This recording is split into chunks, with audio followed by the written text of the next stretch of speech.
किसान भाइयों, चौधरी चरण सिंह हरियाणा कृषि विश्वविद्यालय हिसार से गेहूं वैज्ञानिक डॉक्टर ओम प्रकाश बिश्नोई जी हमारे साथ में हैं। इनसे खास बातचीत करेंगे गेहूं की फसल के बारे में। इस समय के ऊपर गेहूं की फसल में सबसे ज़्यादा समस्या है पीलापन की, कम फुटाव की। तो ज़्यादा से ज़्यादा फुटाव कैसे होगा, बढ़वार कैसे होगी, पीलापन दूर कैसे होगा और पोषक तत्वों की कमी को कैसे पहचाने, क्योंकि जिंक की कमी है, मैग्नीज की कमी है, नाइट्रोजन की है या फिर पोटेशियम की है। तो इसकी कमी के अलग अलग लक्षण को कैसे पहचाने, ये हम यहाँ पर लाइव डॉक्टर साहब से बात करेंगे, आपको दिखाएंगे। यूनिवर्सिटी के अंदर खड़े हैं। सर, आपका स्वागत है डियर किसान पर। धन्यवाद। सभी किसान भाइयों का मेरा नमस्कार। मैं डॉक्टर ओम प्रकाश बिश्नोई, गेहूं वैज्ञानिक चौधरी चरण सिंह हरियाणा कृषि विश्वविद्यालय हिसार। आज हमारे फार्म पे जो है यूट्यूब चैनल के माध्यम से यहाँ पे आए हैं। तो मैं बताना चाहता हूँ, सबसे पहले तो जिस जगह हम खड़े हैं ये हमारी जो गेहूं की किस्म हमने WH 1270 निकाली थी, उसी गेहूं से संबंधित ये जो एक्सपेरिमेंट का प्रयोग का जो हमारा क्षेत्र है वहाँ पे खड़े हैं। जब हम बिजाई करते हैं, बिजाई के बाद पहला पानी है वो 21-22 दिन पे लगाते हैं, तो कई जगह तो पानी लगाते ही पीलापन स्टार्ट हो जाता है और कई जगह जो है पहला पानी देने के 10-20 दिन बाद में जो है पत्तियां जो है पीली होने लग जाती है, जिसके अंदर मुख्य रूप से ये जिस तरह आपको दिखाई देने लग रही है कि ये जो है पत्ती का पीलापन जो है कहीं कहीं बीच में इस तरह का पीलापन आ गया और ये पत्ती का पीलापन आ गया। तो पीलापन आने के 2-3 कारण हैं ज़्यादातर वो, और एक साथ ही उनका समस्या का लगभग समाधान हो जाता है। तो ये पीलापन क्यों आता है? एक तो पीलापन आता है नाइट्रोजन की कमी से। जब सारा खेत के अंदर पीलापन नज़र आए, जिस तरह इस खेत में सारे में पीलापन नज़र नहीं आता, बीच बीच में कहीं कोई लाइन है या कोई और चीज़ है उसके अंदर ही जीनोटाइप है, कोई वैरायटी कोडिंग हो गया आती है, तो अलग अलग वैरायटी है, तो इनमें कहीं कहीं दिक्कत है। ओवरऑल पीलापन नज़र आता है तो वो सारी गेहूँ दिखाई देती है पीलापन, तो वो होती है नाइट्रोजन तत्व की कमी की वजह से।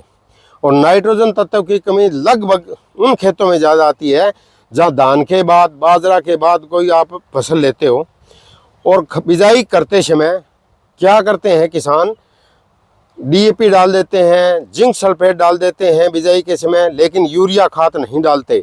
यूरिया बेसल डोज में बिजाई के समय यूरिया खाद का प्रयोग धान वाले क्षेत्रों के अंदर जहाँ पराली अंदर मिलाते हैं, या आपने उसका कोई भी क्रॉप रेजिड्यू है, कचरा है जो उसके अंदर मिलाया है, चाहे वो बाजरे का हो, चाहे कपास का हो, चाहे आपका पराली हो, अगर ये अंदर मिलाते हो तो बिजाई के टाइम सुपर साइडर से बिजाई करते हैं तो फिर कैसे डालें बोले? यूरिया डालनी चाहिए आपको। आपको क्या करना है कि सुपर सीडर के साथ तो आप बिजाई करो तो DAP तो उसके साथ बीज के साथ डल जाएगी।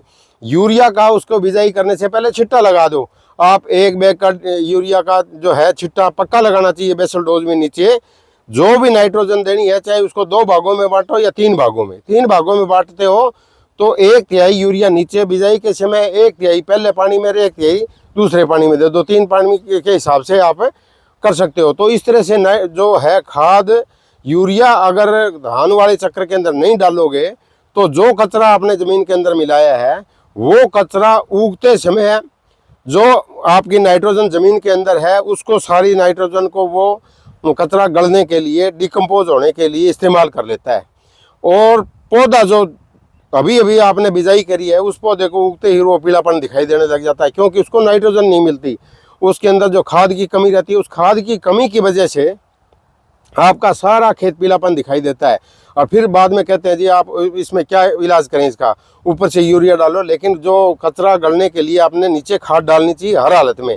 अगर ऐसी स्थिति आ गई है पीलापन और आपने खाद नीचे नहीं भी डाली है तो फिर उसका इलाज क्या है?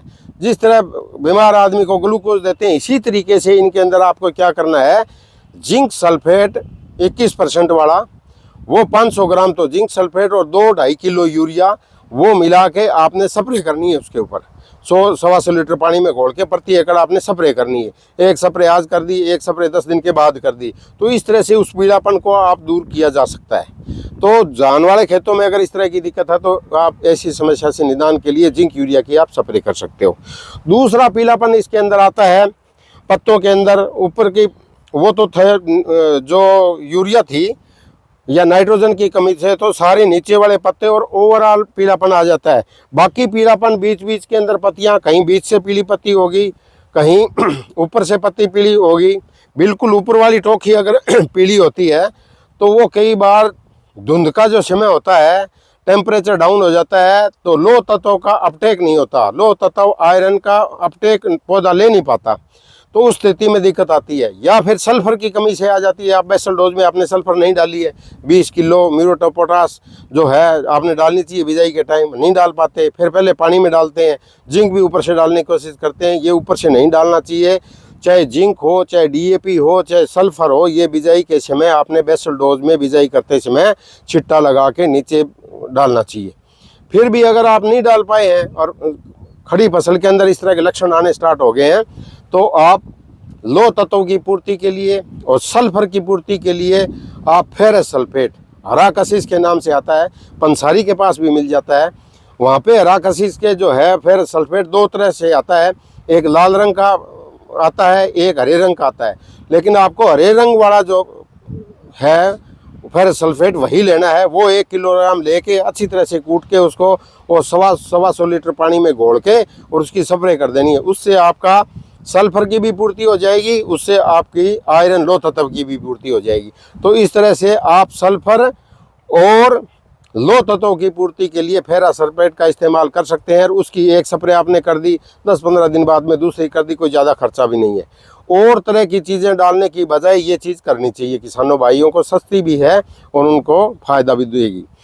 दूसरा पीलापन आता है वो आता है कई बार माइक्रो तत्व, जो सूक्ष्म तत्व है जिसके अंदर मैग्नीज है, मैग्नीज की कमी से आता है। तो मैग्नीज की कमी में जो ये पीलापन आपका अभी दिखाई देने लग रहा है, इस तरह का पीलापन नहीं रहता। उसके अंदर मैग्नीज तत्व वाले के अंदर ये पत्ता बिल्कुल चमकीला रहेगा और आर पार आपको लाइट तक दिखाई देगी। सारा पीलापन नहीं आएगा, सारा पत्ते का हल्का पीलापन आएगा, चमकीलापन पत्ते के अंदर रहेगा। तो उसके अंदर आपने क्या करना है कि आपने मैंगनीज सल्फेट की स्प्रे करनी होती है। एक तो प्रारंभिक अवस्था में इस तरह की उसकी पत्तियां दिखाई देगी। दूसरा, बालियां निकलते समय अगर मैंगनीज की कमी है तो जो झंडा पत्ता ऊपर वाला है उस बाली को निकलने नहीं देगा और बाली को पकड़ के बैठ जाएगा। फ्लैग लीफ, झंडा पत्ता ऊपर वाला, बाली निकलेगी, निकलने नहीं देगा, टेढ़ी मेढ़ी निकलने के चक्कर रहेगा तो वो पकड़े रहता है। ऊपर वाला बिल्कुल गोल हो जाता है पत्ता, तो उसकी वजह से गहरे हरे रंग का होकर बिल्कुल गोल हो जाएगा, तीखा सुई जैसा, तो समझो आप मैंगनीज की कमी है। तो इस अवस्था, उसके लिए आपने क्या करना है, उसके लिए आपने मैंगनीज सल्फेट इस्तेमाल करना है। मैग्नीशियम सल्फेट नहीं, manganese sulphate, MnSO4 manganese sulphate. 500 ग्राम मैंगनीज सल्फेट आपने लेना है, 100 लीटर पानी में घोल के आपने स्प्रे कर देनी है। उससे बालियां निकलनी स्टार्ट हो जाएगी। फिर भी अगर नहीं निकलती तो 1 सप्ताह बाद एक स्प्रे और आप कर सकते हो। वही 500 ग्राम मैंगनीज सल्फेट 100 लीटर पानी में घोल के स्प्रे करोगे तो ये आपकी कमी दूर हो जाएगी। तो इस तरह से ये तत्वों की आपको कमी होता है। सल्फर की आपको बता दी, जिंक की कमी है तो जिंक सल्फेट और यूरिया स्प्रे कर दोगे तो जिंक की पूर्ति हो जाएगी। तो मोटे तौर पे किसानों को 2 चीज़ें का ध्यान रखना है। खेत में पीलापन आ रहा है, आपको यूँ लग रहा है कि मेरा पीलापन है, ये पीला रतुआ है या कोई और दिक्कत है, तो पीले रतुए में इसमें तो ये फ़र्क है कि ये आपने पीलेपन के लिए ये आपने पत्ती ली है, पीली दिखाई देने लग रही है, इसको आपने यहाँ से रगड़ के देखा, कुछ नहीं लगे हाथ के, तो ये तत्व की कमी की वजह से है। तत्व की कमी की वजह से पीलापन जो है तत्व की कमी। पहचान में न आए तो 2 चीज़ें कर सकते हो आप। क्या कर सकते हो? पहली तो ये है कि जिंक यूरिया की स्प्रे कर दो। 500 ग्राम जिंक सल्फेट 21% वाला और 2-2.5 किलो यूरिया 100 लीटर पानी में घोल के स्प्रे कर दो, तो उससे आपकी जिंक और सल्फर की पूर्ति हो जाएगी 2 तत्वों की। फिर सोचते हो भाई ये तो पीलापन फिर भी दूर नहीं हुआ, तो आप फेरस सल्फेट की स्प्रे कर सकते हो। फेरस सल्फेट क्या है कि हरा कशिश 1 किलोग्राम लिया, 100 लीटर पानी में घोल के स्प्रे कर दिया, तो उससे आपका लो तत्व और सल्फर की पूर्ति होगी। तो 2 चीज़ों से ही मोटे तौर पर हो जाती है पीलापन की समस्या आपकी दूर।